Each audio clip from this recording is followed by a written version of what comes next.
lupa. Ang pagsisisi ay habang ikaw ay buhay pa. Sapagkat pag namatay na ang tao, wala nang chance na magsisi.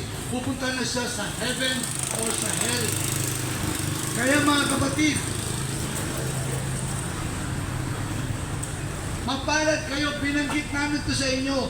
Ang isang palatandaan na muli pagparito ng anak ng tao o ng Panginoong Yesus ay yung sobrang init. Mga kapatid, hindi kami nagsisinungaling sa inyo.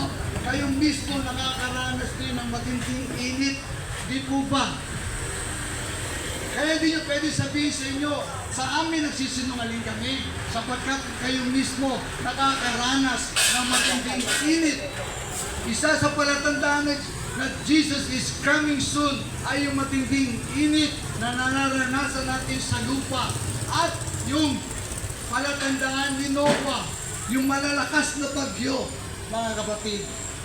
Kaya ako sa inyo, mga kapatid, ako ay magsisisi sa aking mga kasalanan sapagkat ang kabayaran ng kasalanan ay kamatayan.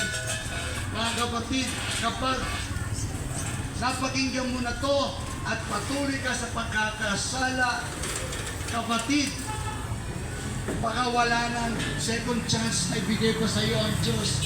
At hindi ka na sikatan pa ng araw kinabukasan sapagkat ang Diyos ay mapagpahinuod ang Diyos. Subalit, ang Diyos ay mayroong itinakda sa atin na kung kailan tayo mamamatay at mawawala sa lupang ito.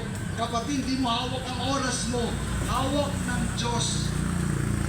Subalit, kapag ikaw nagmamatigas sa Diyos at hindi mo siya pinapansin at binabaliwala mo ang kanyang katotohanan, ang kanyang mga salita, baka sa isang araw sasabihin ng Diyos, okay, it's time.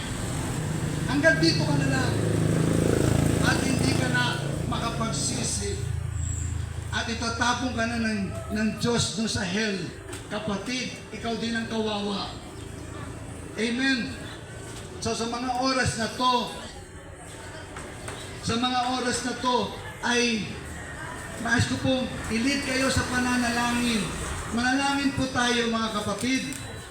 Kung meron kang ginagawa ngayon, pwede bang i-stop mo muna yung ginagawa. At sumunod ka po sa panalangin ito. Sabihin po natin,